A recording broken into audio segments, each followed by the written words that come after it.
Game Club. What's good, everybody, and welcome to Game Clique, the literal blackest video game podcast in the industry. This podcast is so black, it's got a bunch of those jars of pineapple spears, and it's got Kool-Aid ready. It's about to turn up, baby. I thought it was pickle spears. It's going to be it's pineapple. Well, I don't know. I'm not pushing it past. You don't even know You don't even know the joke. Oh, It's man. pineapples. Boo, It is tomato, pineapple. tomato. It is pineapple. So, look. Yo, just Googled it. I will look it up. It's pineapple. But what I was about to say is I've seen people try to do it with everything. Like I've seen somebody try to do it with like sardines. People are Hey, wild. man. Be specific. What people? People are wilding. The CIA is not playing around. Yeah, I feel like you saying something crazy on the Blackest podcast. They ain't got nothing to do with black. Yeah, that's crazy. The most I've ever seen anybody soak anything in is like pineapples and moonshine, and that's about it. And that was like old black.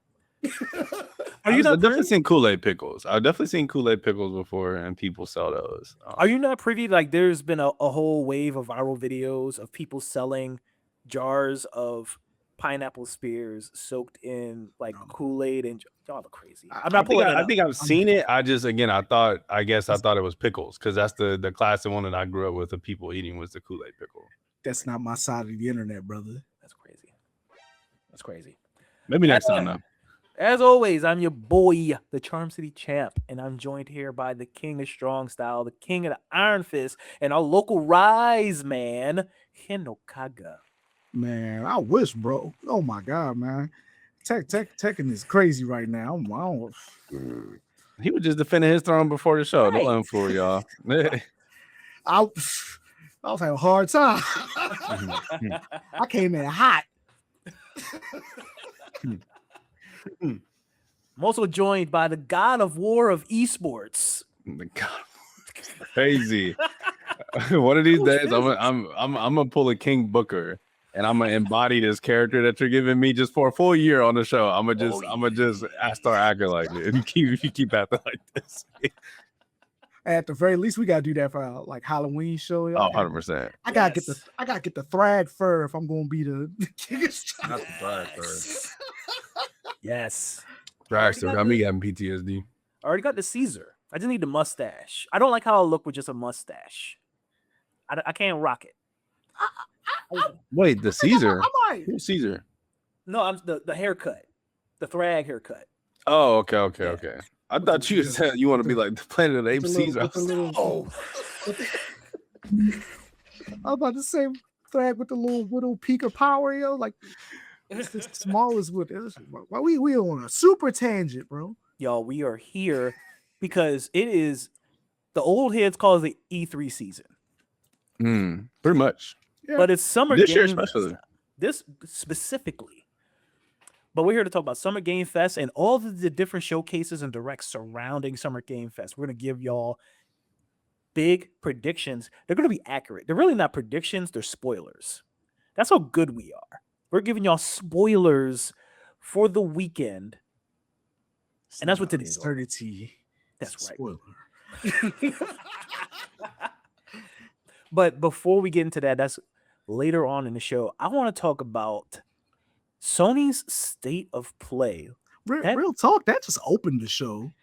If you ask me, it might have been one of the best ones they've done. Banger. It might have been one of the best ones they've done. I'm trying to think back. It was missing one thing. What was it missing? And maybe it's coming this weekend, but Intergalactic. Actually, I'll give you that too. Yes, where's Naughty Dog? I was gonna say the big swing is would be Final Fantasy VII, Rebirth 3. I thought they were going to be like next year, like just the thing that said next year, just a teaser. Might be SGF. We're still in the week. And that's what I was thinking about Intergalactic, right? Is because when I thought about it, when you look back, it debuted at a Keighley show, even though it was a Sony, product. Like it debuted at the Game Awards at your first world premiere. So there's definitely a chance we can see it Friday. Do I think Sony wouldn't have put that in the state of play if they had it ready instead of this show? I don't know. I feel like that's kind of crazy. But I don't know. I hope we do still see it. I just feel like it's been so long for Naughty Dog, and at this point, it's starting to get pretty egregious that we haven't seen another game from them in this amount of time. I could have sworn it was announced at one point too, like announced as being shown soon at one point. Maybe I'm tripping, but I could have sworn I seen it. So, Naughty Dog, bro. Naughty Dog always, and I mean always, whenever they are debuting a game, it's almost always a Summer's Games Fest. Last of Us Part 2, Last of Us Faction, even the Last of Us show, they talked about at Keighley's show. Okay. But here's the thing. Every time they've done it, it got leaked. Every single time Naughty Dog had a reveal at Summer Game Fest, it got leaked. We've seen the entire Last of Us Part 2 script before the announcement. We knew about Last of Us Factions before the announcement. So I don't know, man. I don't know. I think we even knew about, we didn't know to the extent that Intergalactic, like we didn't know the name and we didn't know the nature of the game, but we knew exactly. We knew Naughty Dog was in the building and we knew it was a new IP. That's fair. I think they could definitely save it, right? I think if they don't want to, we look back again, right? We talk about getting away from the GTA hype, right? You wait until the end of the year when the Game Awards comes back around. You can showcase this game again at a Keighley show, right? And give it that proper spotlight. You can go ahead. Hopefully by then they pull the Sony Santa Monica route. I don't want to see this game again until they have gameplay. Just plain and simple. Like, don't show me this game again until I can see like what it's going to look like to play as this character. And I think if they save that for the Game Awards, I think that's fine. But if we don't see it this weekend, I think Naughty Dog is officially like on the clock. Like it's really, really getting to be pretty crazy again that throughout this cycle, we haven't gotten anything from them. I think that's pretty troubling. Even if from a business standpoint, if you're Sony, right, that has to feel crazy to not have anything to show for this investment to this team. Well, you know what? I don't know, because I'm thinking maybe they're saving this time right now of Sony in general is saving this time right now to say, hey, we got that new God of War. Y'all can think about that all summer. And then maybe they're saving it for a Game Awards to give us a big reveal for Naughty Dog. So I think they kind of want to make this a big game. I don't think it's going to be a one-off if it does well. So maybe that's the plan, is maybe they're like, yeah, tide them over with a couple of these in the summertime, and we'll hit them with the big thing that we really want to push after the holiday season. Because if you think about it too, everybody's kind of like, when it comes to releases anyway, everybody's kind of like working around GTA at this point, whether you're coming out before or after. So like maybe they're like, yeah, well, we'll wait and let that drop, and when you need a taste of something different, we'll preview that after the fact. So, and also Naughty Dog wasn't necessarily sitting on their hands. They were working on that Last of Us Factions, which Sony decided to can before it's seen the light of day. So, right, but I think my point though is like they can that for a reason, right? Because somebody looked at the build and said this is bad. So as Sony, you have to be looking at Naughty Dog in comparison to studios like a Sony Santa Monica or some of the other first party studios they have that's putting out a Ghost of Yote and a Ghost of Tsushima in one cycle of console, right? And like to me, there's just, I get delays happen, things happen from a business standpoint. Like I said, Sony, this is a loss to not have anything to show for Naughty Dog this entire console cycle outside of, like you said, a potential Last of Us multiplayer game that we didn't get, or the Last of Us HD remake Part 2 Deluxe Edition, for the 16th time. Like we there should be more from Naughty Dog coming out of that. Right? I think a good example is Sony Santa Monica putting out that Shadow Drop God of War game, and sure it didn't hit like they wanted to, but there's no reason Naughty Dog can't also put together side projects with other IPs that they have. Like I said, I think they need something right now, and now I think we even get to a point where now this game has to hit. It can't just be a 7, 8 out of 10. Like if this drops and people aren't giving it that critical acclaim, Sony's gonna be looking at Naughty Dog a little crazy, I think, coming out of this one. I mean, are they though? I mean, like even if it, as long as it doesn't like dramatically flop, Mm-hmm. who does Sony got left over there? You got Naughty Dog, Insomniac. Santa Monica. Yeah, Insomniac, you Sucker got- Punch. You got They got a plenty. bunch of people You over got there. plenty.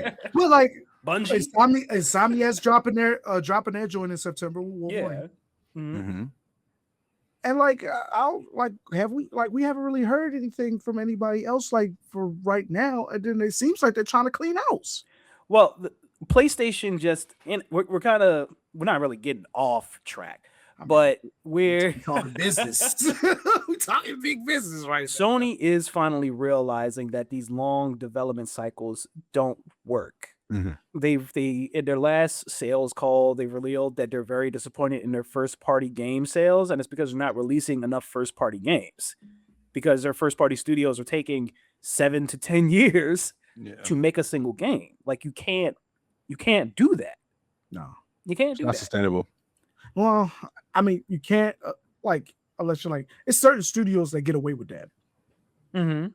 But like those like Rockstar gets away with that. I mean, yes, because But Grand it's Theft Auto because makes it's- $1 billion. Yeah. Well, that's what I'm saying because it's Rockstar. Yeah. Like you don't have that. Mm-hmm. You don't have that company Right. with you. Mhm. You got a bunch of like I'm not gonna say smaller companies, but I mean I would say like equally important companies. But like yeah, you have to put stuff and you have to put stuff at a certain pace and not have it be not have them be bad. Mm-hmm. Like no like live service games, stop them. Extraction shooters, there's too many. Stop. Like you gotta do something else right now. And I think the key is, and I think everybody's kind of getting it a little bit, is these single player experiences, single player stories. Because everything like we're really excited about right now, right, is pretty much a single player story game right now. Like, am I right or No? I mean, you're right.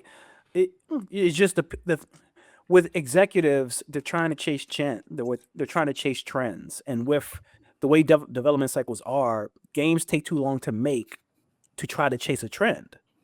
Like you try to hop on a trend, 6 years later, your game comes out and nobody's talking about that trend anymore. You can't do that. Yeah. You can't do that. That's what you have to go out and look and find these things because there's so many games out there that's really good, man. we're not supposed to be. This wasn't supposed to be negative. We're starting off being Debbie Downers. I don't think we're talking negative. I think we're just No, I wanted to see the game. I genuinely that would have taken this, to I guess go back to your original point of what we thought of the entire, showcase champ. Like, I think for me, if I'm giving it like a letter grade or like actual grade in numbers, I'm probably giving it like an 88. Seeing gameplay of Intergalactic at the end is like but one more thing, and seeing that Naughty Dog logo pop up for that would have taken it to like easy 95, 97, like A plus for me. Or like Hino said, even as somebody that's not the biggest Final Fantasy guy, I think them announcing that at the showcase too would have brought it to that next like tier for me. But overall, I thought it was a really, really good showcase. I enjoyed most of what I saw, and most of it I was thinking I could see myself playing that, eventually when it comes out. You don't think we got a Final Fantasy level announcement with God of War Le Fay? For me, yes. For me.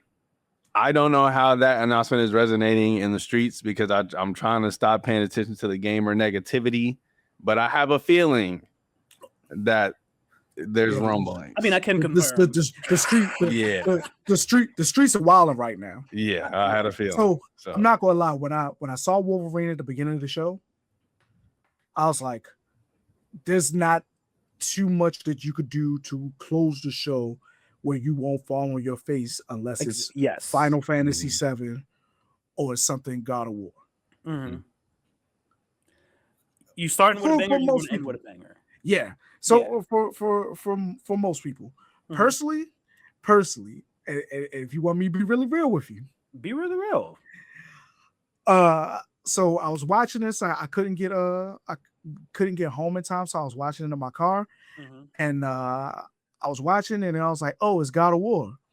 Oh, we were playing as Kratos' wife. That's really cool. And then I cut it off, and I was like, I'll watch the less later. So like, So you because didn't I'm get not. to the cool part. No. So I saw the whole thing. I watched the whole thing later. Mhm. And I was like, Lord, like this looks great. Like in fact, I think like we were joking about it. I was talking about like, we're never getting another Heavenly Sword. Mhm. But I was like, Low-key. wait a minute. But I was like, wait a minute. Like when I went back and watched it later, I was like, oh, okay, this is Low-key. cool. And I'm not a God of War guy. Like Mhm. I don't dislike the franchise. I just never really got into it. Mhm. And like I was looking at this one, I was like, huh. All right, like this is a legit banger, especially for somebody who was as excited as I was about Wolverine, Mhm. because I've been waiting for a good Wolverine game since X-Men Origins, Mhm. Wolverine Origins, sorry, because like that's maybe the only good Wolverine game we've ever gotten. I mean, pretty much, yeah. And yeah, man, I think they did a really good job. Like I'm gonna give this thing a grade 2, and I would say like for the most part, I would say maybe like personally maybe like 85. Mhm. But like looking at the games that they did, the flow of the show, some of the things that I was interested about, I could maybe even push it up to a 90 a bit. The Mhm. only thing that I hated about the show, because I was just like, oh, y'all just had to stick this in here, huh? Was Marathon. I was just like, why is this here? Yeah, that felt obligatory for sure. I was like, ooh, banger, Marathon, banger. I was like, all right, cool. Like even the we just talked about PS5. And, oh man, this one is terrible. Why is it so dark? I get Because it's nighttime. I think the craziest part about not Marathon in a is good that way though. It's like you're wearing neon colors and it's like darkish. It Yeah, just have you don't played look have you good, played bro. Marathon, you know? No. So And this see don't that make me. see and that's this the don't make thing. That's don't the make me thing, want to right? play it. No. outside the club. So I think Marathon is one of the biggest victims of there are just too many games to play right now. Mhm. And I think anytime you were putting out a multiplayer game, not even at a full price point, right? This is a $40 game. It's really tough as somebody that has friends that I have to try to pull, towards this game to play this and try this. $40 for a lot of people right now is a lot, right? To try to jump into a game that you don't know if you're going to want. I think people also just got their extraction shooter fix with Arc Raiders, right? With that just popping off, within the People are last still year. playing Arc Raiders and talking about it like it's brand new. I think like some people. I think they got dedicated people. Sure, I think so. I think they developed a player base. There's still content around it, but that player base is also dipped, right? Definitely, they are not seeing the same level of gameplay that they were. I think with Marathon, it was genuinely just there's too much to play right now. Could Bungie or Sony have marketed it better? Maybe, sure. But I can't see if you would have taken Marathon and released it any other place within this year where it would have a chance to be successful. I don't see it. It wouldn't. To be perfectly honest, it needed to either come out 2-3 years ago or 2-3 years later. It's not the time. It's not the time right now for that. Yeah, I think the part that sucks Arc Raiders, and like for me personally, I'm not even gonna lie. If I want to play a extraction shooter, I'll reload Division 2. I'd rather play that. Like I don't think you're alone in that. I think the part that for Bungie that I know has to suck though is that this game reviews well. Like the people that have played it, like they enjoy the game. Like nobody's out here saying that Marathon's a bad game, you shouldn't play it or not recommending it. But people aren't playing it because it's $40 and there's a lot of other games to play right now. And if your friends aren't playing this, it's not a game you're going to jump into and play solo. And that's the reason I'm not playing it. Nobody in my circle plays it, and so it just sits in my Steam library. But I love the game. I've enjoyed my time with it greatly. But I'm just from outside, and I'm just saying, by its looks, I don't like it. I don't like how it looks. Just don't like how it looks at all, bro. Damn. I think it looks stylish. I think that's one of the best parts about the game for me so far is I think it doesn't look like anything else. Like I think they really gave this game an identity with the art direction. If you told me that this was a Lego extraction shooter. Oh, you're wild. Oh, you're No, you're wild. wild. No, you're wild. No, next point. No, he's wild. He's wild. Next point, yeah. This is again, we're supposed to be coming out here being positive. Positive. My fault. This is a really good. But I'm not state of taking it play. back. That's how I'm saying. I'm not going to take it back. This was a really good state of play. It really One of the was. one of the best paced ones that we've seen in a very long time. Like there was no real dip. It dipped a little bit when they started talking about like the PS Plus stuff. Like when they started talking about like the retro games, I kind of lost a little interest. I'm sure there's Guitar Road Band fans out there. I lost my interest, right? So like when Marathon hit, I was like, man. There was no gotcha games. That's usually when I fall out of it. So there was none of those weird looking gotcha games. I was like, okay. Which is fair because most of those are trash. Still wind up playing them though. Yeah, and again, I know those games are for people. It's just in the showcase format. Sometimes those games pull me out of it a little bit. You know, I look down at my phone game. So yeah, I agree with you, Jim. I think the pacing was definitely some of the best we've seen in recent showcases. Now, I almost did think that Rimuri, I thought Rimuri was a gotcha game at first. Oh, don't do that to this game. This game has a lot of style. I didn't recognize what it was. I didn't recognize what it was. No, I saw this. It was like, I would have played this. But yeah, this was my original game of the showcase. Like I remember coming out of this one and like hearing the stuff they were talking about, the 3-player co-op, and being like, oh wow, like, this is one to look for. I'm definitely gonna pick this up. And I'm mad too because like when I first saw it, I was like, ooh, like I was like, is this like something from the people that did Ghostline Tokyo? And it looked to me like somebody watched K-pop Demon Hunters and was like, I'm gonna make this a game. A lot of people said that, and there's no doubt in my mind that there will be a crossover for sure. For sure. I didn't think about that. Interesting.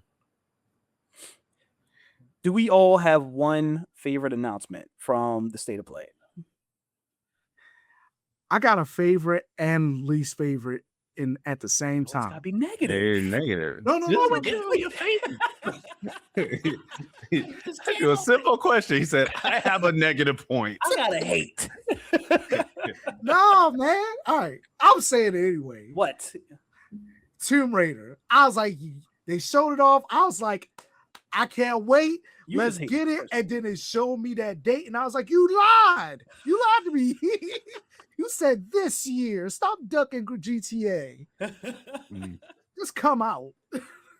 Honestly, like, because this is also Amazon recently purchased the Tomb Raider IP. And I believe they own Eidos as well, the people who make Tomb Raider.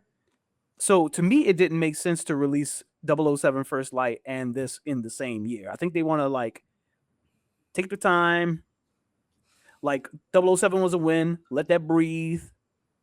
Release this. February is not that far away. It's not that far away. And if I remember, it's far away when I was banking on it for our fantasy draft. Because I was like, I had faith that this was going to give me a good score. I was like, this going to bring me back in the game. Y'all don't even know. If I remember correctly, I feel like the recent like Tomb Raider remakes and stuff haven't really sold the greatest either. Have been received as well. So I think this is a game that needs like good timing. Like out of all the games that I think would need a delay to make sure it can land in a spot where people are going to give it the attention it needs. I think February is a good time. I think anytime you can get it to the beginning of the year within that time frame, like we're still talking about Resident Evil Requiem, right? And we talk about that game all the time. Like they got into that really good slot. If you can really wow people and have that staying power throughout the year, it's a really good sign. So I hope that's what this hopefully it's good. First and foremost, I just want it to be good. I want people to play it. I'm not the biggest Tomb Raider guy, but I'm hoping that this could be a re-entry point for me into the series after some of the remakes. One of the things I really like about it that I watched the trailer a bunch of times. I was just like, yeah, I'm excited for this one. It seems like they're taking mechanics from like all the Tomb Raiders, like the F trilogy and the original one, smashing them together. And I'm like, that could be what this franchise needs to jump back to the notoriety where it used to be like before, like the trilogy. Because I do think like when the last trilogy, when it first came out, everybody was like, "Ooh, like we're excited about it," and then like they played it, and it was just like, well, it's kind of kind of just turned into a shooting gallery. It's kind of not. It kind of just turned into Uncharted. Yeah. But I call that Uncharted paying its dues. You know what I'm saying? Yeah. It's no Uncharted if Lore didn't come across first. You know. Mm-hmm. So, but yeah, I think overall the trilogy might have hurt it a little bit. Mm-hmm. And like now, like I said, just looking the way like Lore moves, looking at the way like you traverse the puzzle, you see, it has me really excited about the game. I wasn't expecting it to be my favorite thing from the state of play because really enjoyed the Wolverine footage too. But yeah, like it wound up being like my favorite thing, but it also and I'm not getting my case for that because I got feelings for you. I got feelings for you. I'm kidding, man. Your mic is messing up. What? What you mean? Boy, y'all are funny. I think so. Going off of that, I think my biggest thing in terms of being favorite is kind of a two-parter or two games, but it's more so holistically the emphasis of horror games within this showcase. And the amount that we got. As somebody that loves the horror genre, like I am so happy that more people are creating horror games or horror experiences for people to get through. And two that I want to highlight really quickly are the Lost Wild, the dinosaur horror game that they showcased. Yeah, I feel like having dinosaurs be like actual scary predators like in a video game is such a concept that has not been explored enough within this realm of media. And I think this could really be good. It looks incredible, like some of the renders of these dinosaurs. There's a part in the trailer where like she comes out of a tube and there's one dinosaur that starts running towards her, and I tensed up already. I was like, oh my gosh, like this might be a really good game. So I'm super excited to see more of this. And like I said, just more single player horror experiences I think are going to be great. So I'm definitely excited to see that one. And then the next one we've seen a little bit of already, but I also thought it had a really good showcase here as well. I need that game immediately. Like, give me a release date, give me something. That game looks so good. I'm a little worried that it's giving me the vibes of the Callisto Protocol game, right? In terms of seeing it come out and being like, man, like I think this looks really good. And then I'm hoping that when people get their hands on it, right, it's just not a game that looks good. But when you play it, it's like, the gameplay elements here aren't really what you're looking for. But I think it looks incredible. Some of the gore, the way they use lighting, the monsters look different than anything, I feel like I've ever seen before in horror so far. And I think it does a lot with the technology that it's using in terms of the lighting and things like that, which I'm really look forward to in horror games, especially coming off of RE9 this year. So, I just really appreciate Sony for supporting horror and putting horror games on the forefront. I think we are looking at some really good ones coming in the next couple of years. That's funny. You said like it gave what vibes you said it gave you again already. I don't know if I don't want to say it gives me vibes of Callisto Protocol in terms of like the gameplay itself, but I'm scared it's gonna look good like the Callisto Protocol did. You know what I mean? It's gonna look good at the surface, and then we pick it up and it's like, there's a little something missing here. Like when I was looking at it, I was just like, ooh. Like I felt like I was looking at another Doom game, and I was like, and I was like, yo, I kind of want to play that. And I think like that's one of the best things about like the horror games that we did get to see, because we saw like 4 or less. Just about. We kind of want to call, what's we want to call Control. I think like Control Resonant. Yeah, kind of. I think that's more like psychological than it would be. Yeah, I wouldn't say that's horror.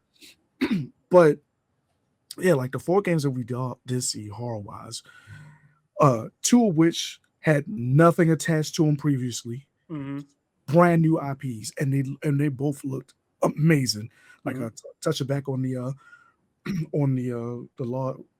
I keep wanting to say the Lost World because I keep thinking it's the Lost Wild, yeah.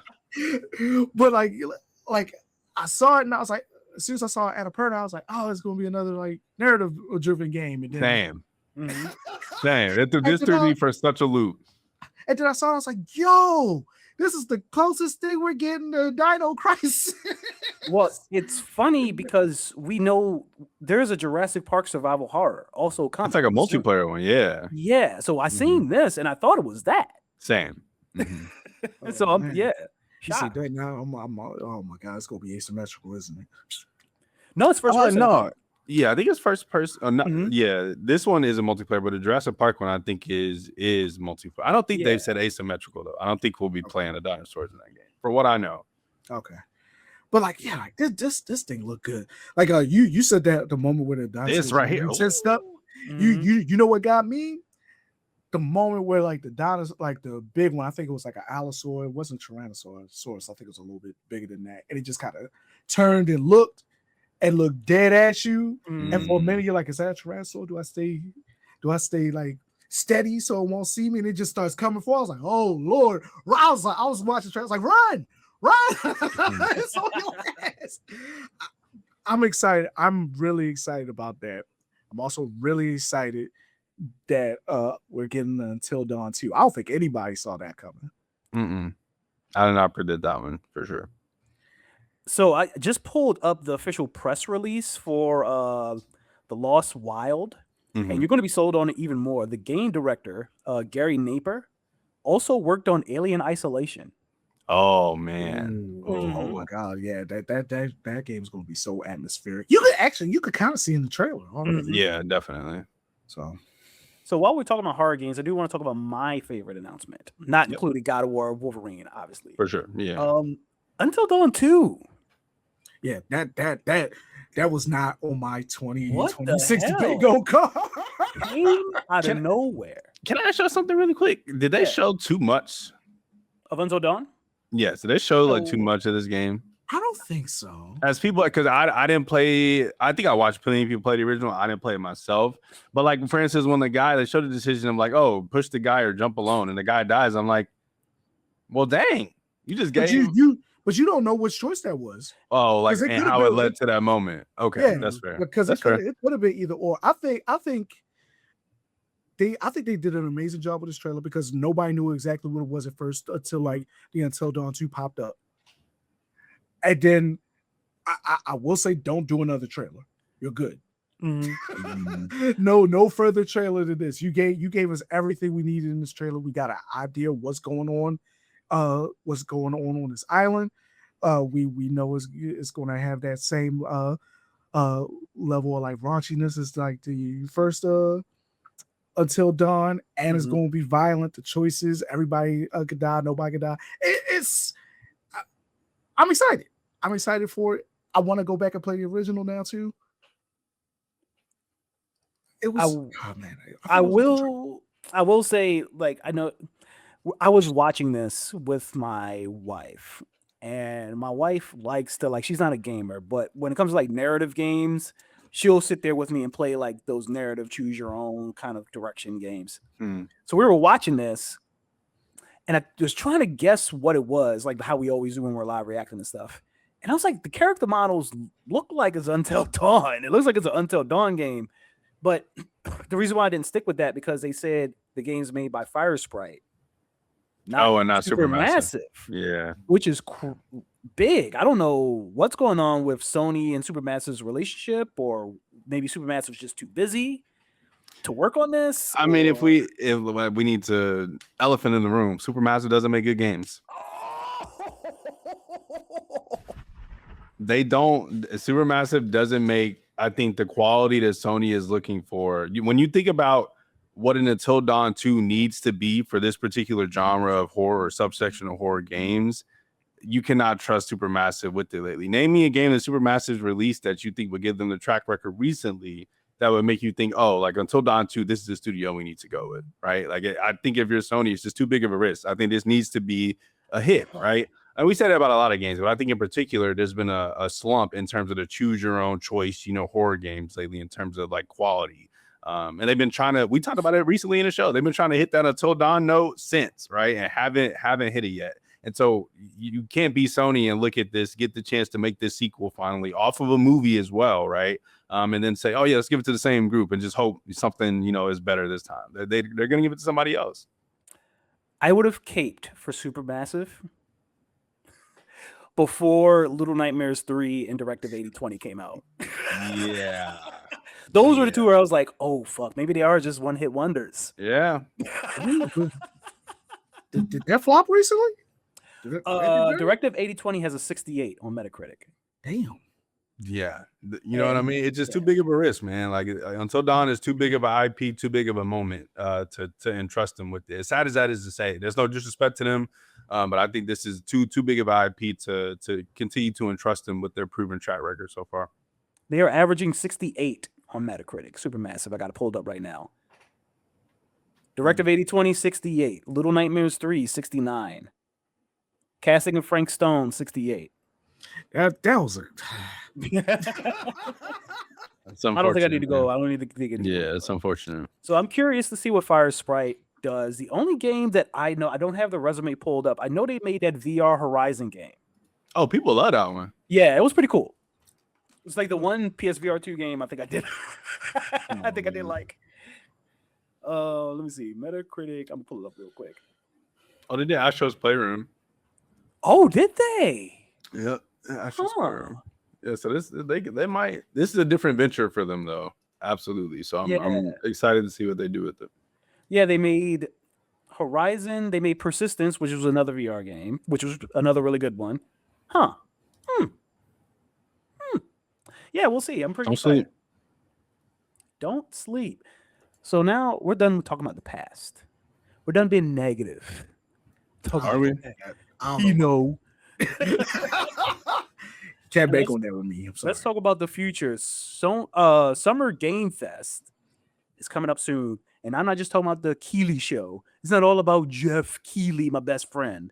Come on. We're talking about the whole weekend. I want to hear everybody's 3 best spoilers, not predictions, for the weekend. We're going to go round robin. Like, I want to hear from Hino, I want to hear from Physics. I'll give one, and we'll keep going around. Bet. Okay. Should I go first? Go ahead. Yeah. The floor is yours, brother. So I'm a big Sega boy. Oh boy. I'm a big Sega boy. I'm a Sonic sicko. I'm with you. And hey, you might have read my mind. Because look. Oh, you think it's time?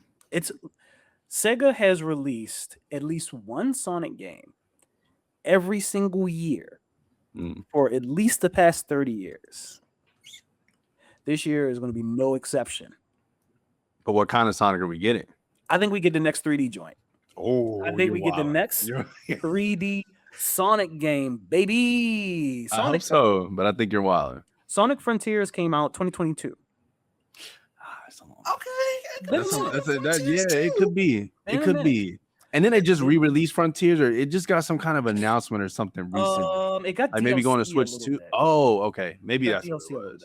Okay. Yeah. No. I like where you going with that. I even thought it, but I like where you go with that because that feels like the DLC feels like. Let's dip our toe in the water real quick. Let's see. Is it warm? Is it cold? It's a little warm. And Sonic Racing Cross Worlds has a Frontier track, so they don't want you to forget about Frontier. They want you to remember Frontiers. So I think we get a 3D Sonic. I don't know if I want to commit to it being Frontiers 2. Can I be honest with you? Yeah. I hope not. Only because there are moments, right? Like, no, don't do that. Because I'm a Sonic sicko, and I think Frontiers has moments, right? That first boss fight in Frontiers where the Killing Queen vocals come in, it's like, whoa, like, what are we doing for this trash ass game? Like, this music is crazy. You know what I mean? Like, but I think crazy. Right, they were. I just need us to really lock in with an original Sonic story. I think like ever since you know me, right? I love Sonic 06 for that reason, right? It has a lot of problems, a lot of issues with that game, but I love the fact that whether you love the story or not, they took a jump with it, right? And tried something original. And I think with Sonic as big of an IP as I think he still should be, he is, right? But I think he should be even bigger. I think they need to capitalize off the popularity of the movies and just try something. Like give me an original story. It could be with characters from the world that we already know.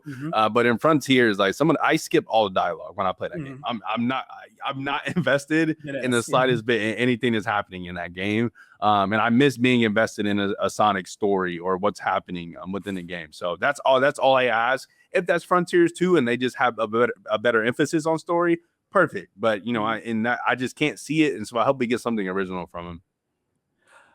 Sonic don't need to be in a world by himself. Like the whole concept of all his friends are kidnapped and he's in this indescript open world by himself. Like it wasn't a good idea. The world needs to be, it needs to have the art style that we came to know from Sonic games. It needs to have the music that we come to know from Sonic games. And we need to have all the characters there. Like, I liked the format of Frontiers. I think an open world works well. And I think the I don't know what to call it. The traditional linear Sonic levels that you can kind of find in the world, I think that part works well too. But it's just the art style of the world. It's got to go back to what we know for Sonic. It can't be just this default Unreal Engine 5 shit that was in Sonic Frontiers. I mean, that could have just been like, hey, we're gonna play around. We're gonna play around with this engine, and like, yo, we came up with something that we think is pretty cool. So like, think about it like that's the stepping stone to get the game that you really want next. See, I'll be positive sometimes. I hope so. I hope so. Good prediction, though, Jim. I like that one. I think you're right in that it could be time for it. I don't think, to me, I think they could come out with a 2D Sonic and have it sell decent. I just don't think people are going to really jump for joy at another 2D Sonic at this point. So I agree. I think the next step logically should be that 3D Sonic. But do we get it here is the question. I don't see another time where you do debut it unless it's the Game Awards, right? But I feel like Summer Games Fest, for some reason, for me, feels more fitted for a Sonic debut. I think so. I'd be excited for that. These normally come out around October-ish. So before GTA? Yeah. Good. Yeah. Who's next? We'll just fight GTA, man. You got anything? Yeah, I always got something in the chamber, man. I always got something, bro. We haven't heard anything for BioWare in a minute. Oh. It's time for Mass Effect to come back in some form, some shape. Oh, that'd be crazy. Wow. That'd be crazy. I don't care if it's a 4. I don't care. Actually, I will list what I want in order. A 4. Trilogy remake. A new Mass Effect IP with like a new protagonist or something like that. A Mass Effect game that plays like an XCOM game. Interesting. Like, as long as they come out and say, hey, we going back into space, and we want to reintroduce you to all these races, show off our Saris, our Quarians. I need some more Mass Effect. I think it's time to bring that back. And we haven't heard anything from them for a minute. And I think that's what they're doing. They're working on some type of new Mass Effect game. Well, BioWare teased the next Mass Effect game 5 years ago. Crazy. 5 years ago. Might be time for us to get an update. And you know what? Drop it this year. Same day as GTA. No. Same day as GTA. Let me tell you something, brother. If it's been 5 years, you'll be lucky to get this game in 2027. We might be looking at a 2028 release. I like the prediction though. I like that too. Definitely one out of left field, but I think this goes back to the types of announcements we were saying they could have taken the Sony one like to that upper echelon. If Keighley manages to get the next Mass Effect on the showcase, right, that only spells better for Summer Games Fest in the future, which is something we have to think about with this showcase. We don't have an E3, right? So the more larger IPVC and companies go into Keighley for these bigger trailers and reveals, or even if it's just scheduling their events around it, we get back to that original feel of E3. And so I think that's super pivotal if he can pick up something, especially something as big as a Mass Effect. Good prediction. Yeah, I don't think EA does their own showcases anymore. And BioWare's thing is not, Yeah, I'm glad they and EA Play used to be Ubisoft both trash. stopped. They both were horrendous. Don't get me started on the Ubisoft one. But yeah, outside of Mass Effect's N7 day, there's really no other place to put this. So yeah, Yeah. makes perfect sense to me. Like that. Coach, what you got? I'm gonna take us away from software for a little bit. Let's talk hardware. The Steam Machine. We first heard about this console at, was it the Game Awards, I believe, right? Was when we first got our first look at this. I think we are finally getting the release date and the price point for the Steam Machine. And as a bonus prediction, I'm going to guess that the price point for the Steam Machine is going to be $749.99.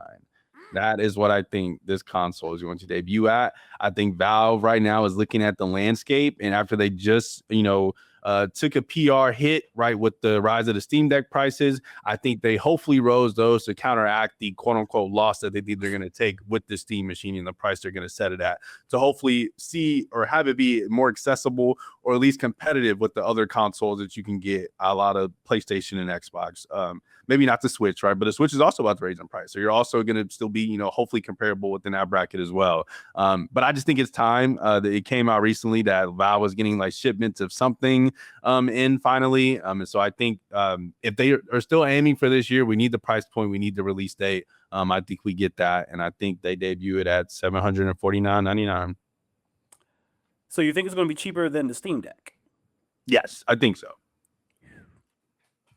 I mean, I could see that just off of the strength of like Steam Deck has like its own screen and everything like that, because you have to get monitor. Well, if you want to play it on a monitor, you gotta get monitors and hook up TVs. Like just some of the accessories that you have to buy on your own that like you wouldn't be getting through Steam. Like that'd be $750. I'm trying to think how I feel about $750 for that. It's a bold one. It's a bold one. I'm very much the optimist in thinking that Valve is going to be consumer centric in a climate right now where they might not be able to, right? They genuinely might not be able to look at the numbers and say, we can give you a good price on this.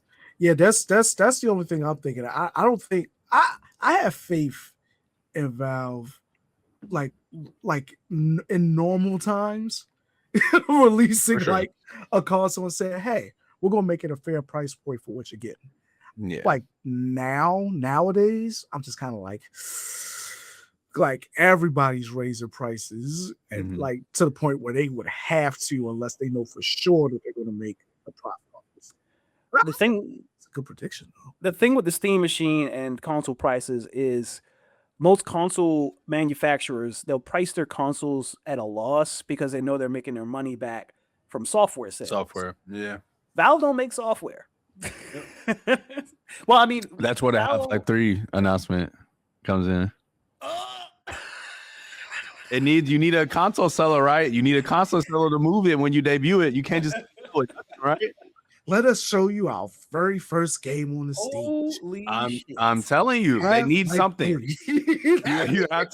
you have to have something. I'm not saying it's going to be Half-Life 3. That would be incredible, right? But to me, I think all the PR hits are there, what we're talking about, right? If you debut at a price that's comparable, lower tier competitors, right? Really make a statement of no, like we are going to try to make this it's still expensive. Don't get me wrong. Listeners, $750 is still expensive. But in this climate, right? I think it's a statement for them to come out and say, this is what we're pricing it at. And on top of that, here's a generational game that people have been waiting for. Here it is. And it's going to be attached to our console. You get it when you purchase it.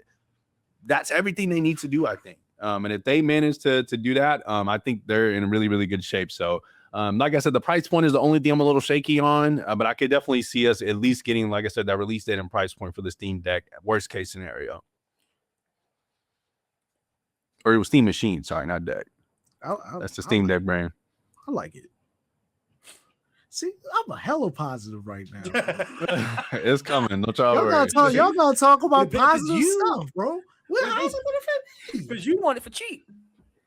I'm not getting it. I got a PC. Yeah, that's fair. That's fair. Let me tell y'all something.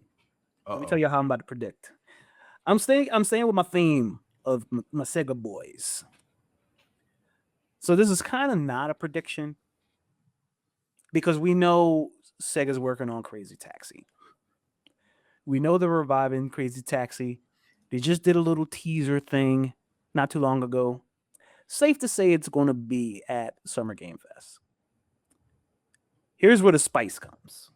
Oh, Crazy Taxi will be shown at the Geoff Keighley show. It's going to come out this year. It's going to be free to play. It's going to be a battle royale.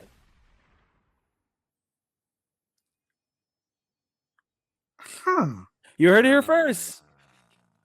Here's what I mean by that. So I think it's going to be massive multiplayer. I think it's going to be like 20 taxis. I already get where See you're where I'm going with going? it. Yeah, no. Yeah. When you said multiplayer, I knew exactly what you meant. Yep. I think it's going to I be think you. that is the way to modernize it. I do like that. Yeah. I think it's going to be you, like 20 some odd other people in taxis picking up fares. A timer's going. Timer gets to a certain amount. People get eliminated. And That's dope. I hate to say it, but I'm going to say it. You stick a little season pass on there. Get you a whole bunch of crazy skins for the different ones. Do a couple of crossovers. Maybe a Simpsons crossover since Simpsons stole again. Yo, hire me. Come on now, Sega. Come on now, Sega. Yeah. Yeah. I think it makes the most sense if I'm thinking business perspective. Like somebody that grew up playing Crazy Taxi, love that game to death. I can't imagine a Crazy Taxi game coming out in 2026 without being free to play and having the multiplayer bells and whistles you just mentioned and selling well. And that sucks, right? I wish I could say differently. I wish I could say people would flock to a Crazy Taxi if they just basically remade it into what it was, but it definitely has to evolve. I hate that games have to go free to play now to get a player base, but I think that makes the most sense, especially if they're going a multiplayer route, which I think is a good way to modernize, that particular game. I like that. We know Sega wants to get into the live service market. I know we hate that's a bad word. I know it's a curse word now, but we know they want to get into it. They tried with Sonic Rumble and it failed. Yeah, but that was their first try, and it was just too late. They tried to because we already have Fall Guys came out and Fall Guys had its time. I think people still play Fall Guys from time to time, but it's just like it had its time and it passed. Yeah. So the prediction.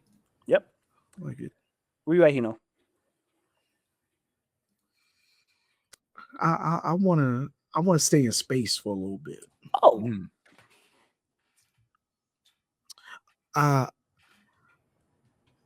And like y'all, you gotta let me know because I think we talked about it before, and I'm trying to remember if it was one of the games that got canceled. But I remember still talking to XCOM a little bit about there being a Star Wars XCOM type game. Oh, I forgot about that. And with with them putting the racing game out, it'd be a good time to kind of put a strategy game out Star Wars wise. I would definitely would be down to play it. Some type of, or at least some type of Star Wars news in general, because there's a bunch of different games that they were working on. I think there's a couple that's a little bit too big to be in Summer Games Fest. For instance, if they decide to do a Jedi Survivor 3, I think it definitely wouldn't be like a trailer, it'd be like a teaser. But I think that's like a summer, not summer, a Game Awards show type game. But doing this XCOM style Star Wars game just to let people know the Star Wars franchise is still out here, and we're making bangers depending on what your tastes are. You know what I'm saying? So I definitely want to see more about that. I'm hoping we get something from it this weekend, even if it's just a little teaser, just saying, yep, it's still coming. 2027, 2028. Yeah. I think this is it. Star Wars Zero Company. That sounds right. Yep. Made by Respawn. Because I think they're kind of doing the ragtag team of a little bit of everything. Some type of droid, Mandalorian, Jedi. But yeah, they showed a trailer for it. I remember getting extremely excited about it, just not seeing anything about it ever again. So Yeah. and I don't know. I'm ready for a good strategy game or a new XCOM game and like type game in general. I'm just ready for one. I need that. Making something like this and not hiring Firaxis to do it seems weird. Not gonna lie. There's been a few strategy games that I've seen like popped up Yeah. that were pretty good without, you know, like having that group behind it. You know what I'm saying? Like I really liked hold on, because I forgot which one. I know we both like Gears Tactics. Yeah. Oh no, absolutely. Yeah. Gears Tactics.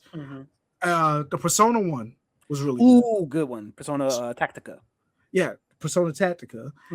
And I'm I'm always gonna big up my my little gotcha game. Oh boy. Girls Frontline 2. Yeah. That's really good. I like it. I think we're overdue. Yeah. Coach, where you at? Prediction 2. Oof. I think I'm gonna go on the realm of DLC this time. I think that we hear word on Resident Evil Requiem DLC. I know they're in development right now, and they've been, saying that we are officially doing DLC for this game. Capcom is already on a roll. I think one good way to play failsafe, before the show, we were kind of talking about Onimusha, right? And you all said you enjoyed your time so far with it and love what you're seeing.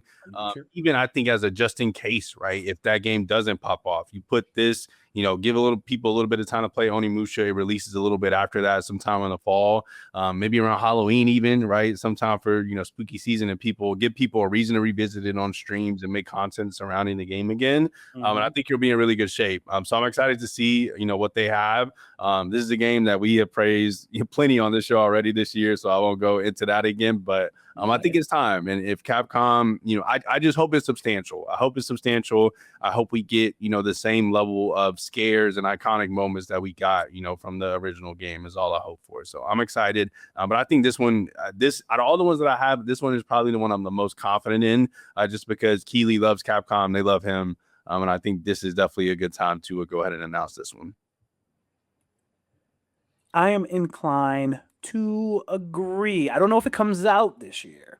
Really? I don't know if it comes out this year. I think it the same day as GTA 6. Can you imagine a Shadow drops like it's already done? That would be insane. Yeah, that'd be insane if it was already done and Capcom just like go ahead and play it today. That'd be crazy. I mean, they did that with the Leon Must Die or whatever it was called. That was smaller though, that because I need this to be substantial. Yeah. Can I keep it a stack with you? I mean, I don't think we all thought that was underwhelming. It wasn't the greatest. I played that thing for like 2.5 minutes and turned it off. I was like, I'm good. I'm glad it was free. But I do need everybody to stop trying to shoehorn roguelite elements in their games. Like, we don't. Yeah, that's fair. I love my roguelites though, but you got to do it well. Oh, absolutely. Yeah. So here is my last spoiler. Oh. Here's my last spoiler. Geoff Keighley is going to be on the stage, y'all. And it's going to be a lull. It's going to be kind of like in the middle of the show. We've seen a couple of trailers, one of those long stints of just commercials back to back. And he's back. And then somebody interrupts him. They're going to walk on stage. That person is going to be Hideo Kojima. Yeah, I knew you were going. Hideo Kojima is going to walk on the stage. And he's going to be like, my best friend, Geoff. I got an update on the game that we've all been waiting for. I'm going to redefine the horror genre. OD. He's going to show an extended gameplay section, like 5 uninterrupted minutes of OD gameplay. And then it's going to go to black. And we're going to see 2027. So I do have OD within my list, but I actually have it at the Xbox Showcase because it is an Xbox property. But what I will tell you though is just like we talked about, right? I think earlier I said that Intergalactic could still show up right? Because they debuted it at the Game Awards, and if they feel like it's that big of an IP, they could, go back and do it. I think it's the same case here with this game, right? Where if they really wanted to do, or Xbox wanted to put OD on that big stage on Friday and give Kojima that spotlight to talk about it with potentially, right? Is this the one with Jordan Peele too that he was working with? Yeah, so OD is a series. It's going to be like an anthology. That's not the first Peele one? The first OD knock is not the Jordan Peele one. Oh, interesting. Okay. But there is going to be an OD that is directed by Jordan Peele. Oh, so I didn't know this would be an anthology. Okay, yeah, it's going to be an anthology. And the first one's called Knock. Okay, that's gotcha. Interesting. So, but yeah, I think, if Xbox wanted to give it a bigger stage, right, I think this is absolutely a way to do that, right? I don't think, as long as you have some stuff tucked in the corner for Sunday, I don't think you're going to miss anything by having this debut, right, on Friday. Lead some of the conversation, right, around, Xbox and the excitement. Then we get to Sunday, and then you blast us, with even more games to be excited about to close out the week. So I definitely think this is one that they could showcase here, but I also wouldn't be surprised, of course, if it does show up at the Xbox showcase. Kojima and Keighley are boys. They're like 100%. this. 100%. They're like this. I like that. That's a good prediction. Where you at? Can I be really real with you, man? I kind of ran out of good stuff. Oh, give me a left field one there. Give me one that you like, a dream announcement. No, whoa, I'm tripping. Final Fantasy VII Remake 3. Oh, okay. So you think it's here? Some type of date. Oh, you ain't getting the date. Nah, I think we get a year. Okay, I'll give you that. I think that's possible. And I'm not gonna lie to you. 2028. I would like to not start seeing 2028 dates until we get to Game Awards. I feel like. You know what I mean? I feel like once we start releasing, unless it's like a big, now if they came out and it was like, I guess Final Fantasy is that game. You're right. That would be the one that they could stress. We are tweaking. We need to know something about this game. Yeah. The rumor mill's running. Sitting there like, hey, or at the very least, let us know, hey, we're still working on it. We got a little section to show you. Little 2-minute section. To show you, like maybe like one of the weapon fights or something like that, because like I kind of thought we were going to see it Tuesday in some form, and like not getting it. I'm not gonna lie to you, like I think that's also kind of why I cut the God of War thing off.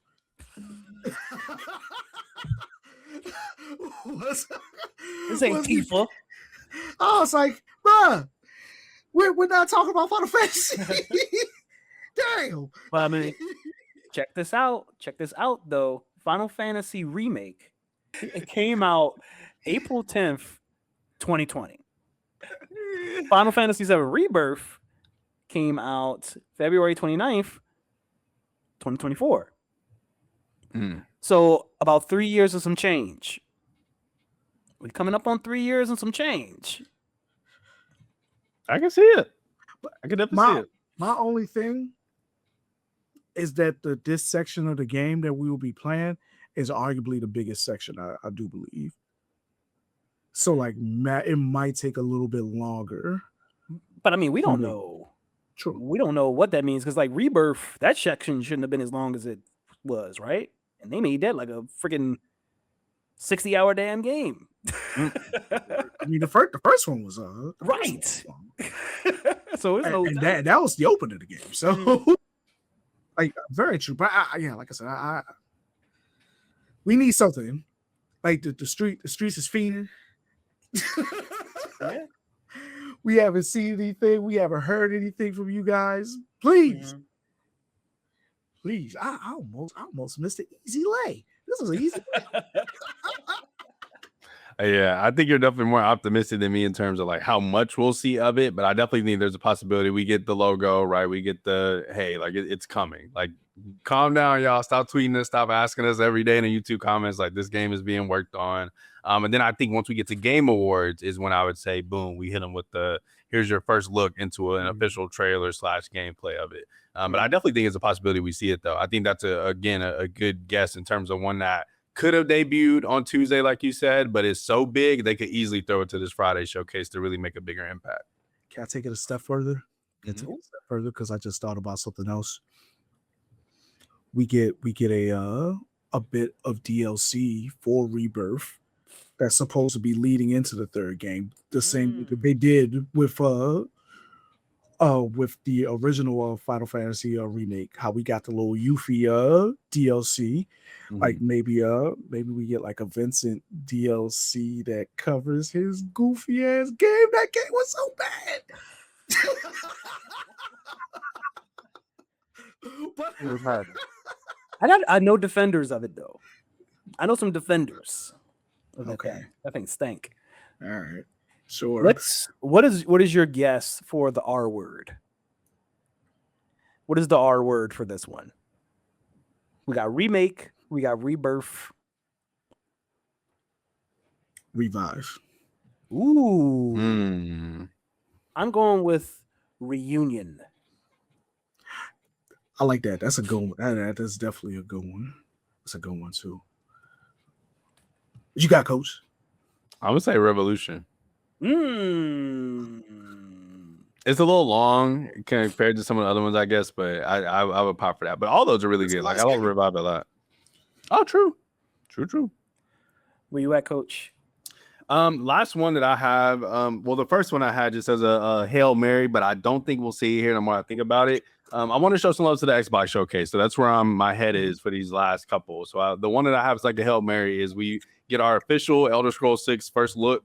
Bethesda, I think, is almost it. They know they are. It absolutely they are on a more ticking time for me than Intergalactic and Naughty Dog. I think like us getting that trailer, I believe it was 2018 at an E3. Still, when E3 was around, is when we got that trailer reveal, and we still have nothing from that game. It's crazy. Again, though, the more I think about it, this is one that I feel like Game Awards, you have to. That's a Game Awards trailer or debut. So I won't be too upset if we don't see that from Xbox. But the one that I think we do have to see from Xbox this year is Marvel's Blade. I think we finally need to see, they came out and announced that third-person action Blade game that was supposed to come out. Blade has been slacking in terms of the Marvel comics, right? They haven't even given us a Blade movie like we were supposed to have by now. And so I think this is a good way to create some excitement, right? People are already excited about Wolverine on the side of Sony, right? So what's the best thing we could do on the Xbox end is, hey, we also have a Marvel IP that you should be really excited about. And is going to bring in a lot of elements that are different than what you may see from that Wolverine game. So I think it's time. I think the first debut this trailer in 2024 at Summer Games Fest. And so it is now 2026 Summer Games Fest. I want to see something, give us some gameplay, give us something to showcase that this game is still happening. And I think it's going to be good, man. I'm excited for this one. I think you're cooking with grease with the Blade thing. I don't think we're ever going to see Elder Scrolls 6. Dang. I don't know if my kids are going to live to see Elder Scrolls 6. That's how far away I think we are from that thing. You know what? I got to talk to my Connect. Talk to my Connect about. I keep forgetting I have a Bethesda. You do. Yeah. We don't got to out them. No. Out them. Or her. What you do? Or you're right. It could be anybody. I didn't mean to generate them. That's my bad.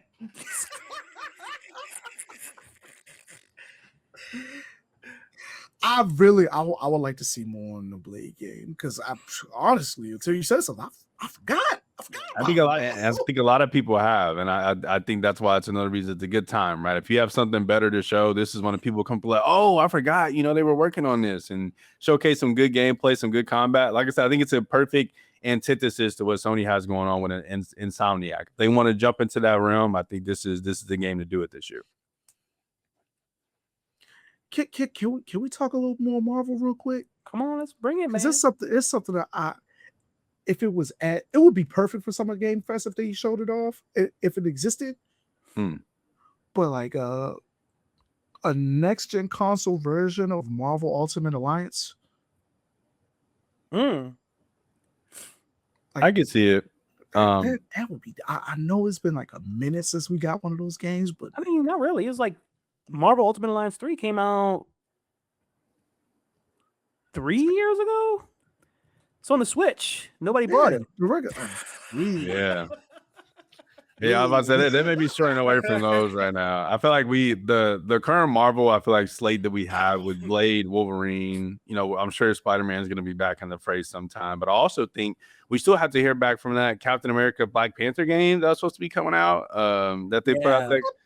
I thought they said like they were one of those Marvel games is done. They're just not doing it. I think that one got delayed recently, but I think they are still gonna put it out. So that could be one that we hopefully see sometime soon as well. 2019 is when it came out, so it has been. Okay, so yeah, it's been a while since we got an Ultimate Alliance then.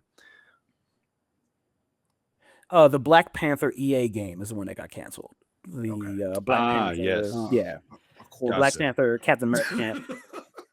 Gotcha. I'm mad because like now that all the pressure's off, I got mad easy lays in my brain. I'm like, well, come on, rattle them off. Let's go. The next season pass for Street Fighter 6. Okay. Who's an actual? I don't want to go with the with the leak. Yeah, no, that leaking. The leak ain't the prediction. That's not fun. Yeah. But if I were doing it, I would make it like Street Fighter 3 themed. Mm-hmm. So it would be Makoto, Dudley, somebody from 6 coming back, Falk, and maybe Sean. Hell yeah. You want Sean? Yeah, that would be me for that game. I feel like there's a trailer that we're waiting for a couple other. I'm about to rattle off fighting game joints. The first we get the first DLC character for Avatar Legends. Well, the next DLC character for Avatar Legends. Mm-hmm. Maybe we get a teaser towards the last team for Marvel Tokon. Well, we know.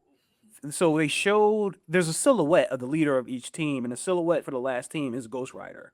Yeah. Oh, dope. Nice. Well, no, I mean, he's in the game. Well, yeah, but like, it should be Midnight Suns. It should be the Midnight Suns. You're right. But he's been on other teams. Yeah. And like, I think with everything that Marvel's doing right now and how they're like, at least movie wise, they're focusing on street level stuff. Mm-hmm. Ghost Rider was on a Defenders team. So we could do like a street level Defenders. Cage? Because it's Luke Cage. Like I was looking through the cast, I was just like, you got one big brawler with Hulk. Mm-hmm. Luke Cage would be an obscure fit. Mm-hmm. And they kind of have like a pattern that how they're doing the DLCs now. Mm-hmm. They're doing the weirdo character, somebody that you would not expect being in a game, and then like a classic character. So I'm like, Defenders, you could do Ghost Rider. It depends if it's street level Defenders or Galactic Defenders, because Defenders went both ways. Yeah. But you could do a mix of them as well. So you could do Ghost Rider, Strange, Luke Cage, Daredevil. Okay. Keep a street, or you could keep a street level, White Tiger, Daredevil, Luke Cage. Mm-hmm. I think regardless, Luke Cage is in this game. So, and I don't remember what's going on with Invisible versus. Well, we know all but the last person in the first season's pass. Mm-hmm. So technically we only know 2, but the third person, Angstrom, got leaked. Oh, I didn't even know that. Interesting. Yeah, so it's Immortal. I think it's the woman's name, and Angstrom. and it's supposed to be a fourth person. We don't know yet. Electric chick with the staring. Yes. I don't remember her name either. Yeah. I have a rapid fire prediction. Yeah, go ahead. I'll do mine. And it's Capcom, and it's DLC related. Okay. We haven't heard anything about Monster Hunter Wilds since it came out. It's a good pull. There's Monster definitely Hunter, time for that. Exactly. Monster Hunter always drops a big ass expansion about a year or so after it drops. World got what, Iceborne or whatever it was called? Yeah, Iceborne. Wilds is overdue. So we're going to see Wilds' big ass expansion. It's going to come out like January, February, and it's going to be fucking volcano themed. It's going to be the opposite of Iceborne. I can see that. At the same time, drop it the same day as GTA. Come on. That's my gimmick this episode, by the way. If y'all Oh my God. You just want somebody to take down Rockstar. You don't care who it is. I love Rockstar, so don't get me wrong. Just stop being afraid of it. You said you got one, Coach? Oh no, I thought you said you were going rapid fire. That's what I was waiting on. Yeah, you said you had rapid fire. I had emptied the clip. That's what I had. That's not a shotgun. Yeah. Go ahead. He shot the Requiem and it just left us looking. Okay. I'm gonna blend the bullets. Nothing. So I have a couple of rapid fire I can go through. The first one, last year we got a look at Wu-Tang Rise of the Deceiver. Okay. And that was a game that I think is a co-op roguelike that, it has Wu-Tang elements in it. I know they said there's going to be like Wu-Tang classics in terms of music in the game and also some original tracks for it as well. With Just Blaze overseeing the production. So I think that game could absolutely be a hit. Lately, co-op roguelikes have been some of my favorite games to play like with friends anyway. And so I think, all the elements are there for this to be this could be a 7 out of 10 that I love, like a 10 out of 10, just because it has all the elements that I love so much. So definitely looking forward to this one. Like I said, the Summer Games Fest debut last year. It is time that we get a little more info, maybe even a release window year. So we get, a little bit more insights to what's going on there. Hollow Knight Silksong DLC, I think, is next up as well. I think we finally get a release date for that. With them debuting it and saying that there was, already, them working on it. There was also elements of the game that didn't make it into the final game. I think that they will go ahead and give us a release date for that. That I also anticipate being in the fall, of course, to avoid GTA. Other some Xbox ones. One that I think probably the biggest one that I think may not happen, but I could see it here. If we finally go over a new plan for Xbox Game Pass. They just previously, Asha Sharma came in. She restructured the pricing plan for it. But I think it could be time for them to uproot what Game Pass is and get people back into that service. Showcase that they have new price points. Maybe there's a different style that they go. I've seen people throwing around the a la carte service where you just pick what you want and it comes in different price points.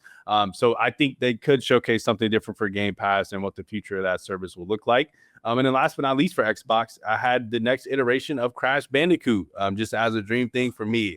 I love Crash Bandicoot, one of my favorite platforming characters. The last Crash Bandicoot 4, It's About Time, came out in 2020, I want to say. So great reviews. It came out, I think it currently has an 85 on Metacritic currently. And so I think it's been a while since that IP has gotten some love and they own it, right? Like Xbox has it, they own the IP. And I think they right now don't really have, I'm trying to think, y'all, correct me.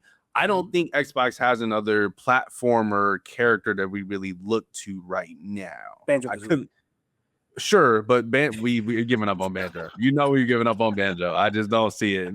Give us 3 years. I think we get a Banjo announcement, but I don't think right now that's their focus. So I think Crash is the one, right, that they've shown a little bit of investment in. So I think you keep that momentum going. They put out a really good game before with It's About Time to review well. Take what you learned from this game, give it a little bit more, sauce to it. And I think you can definitely bring some people back to loving Crash Bandicoot like you did in the original PlayStation days. And that's my rapid fire. That's all I got. Well, shit. Mine was a sniper shot. That's why I went up. It's all right. I'm efficient. It's the impact of the shot that counts, brother. Well, hey, man, let us know in the comments what you think, what your predictions are, and if you're watching this after Summer Game Fest or the weekend has happened, let us know how we did. Or ask us for the lottery numbers because we did so well. That's right.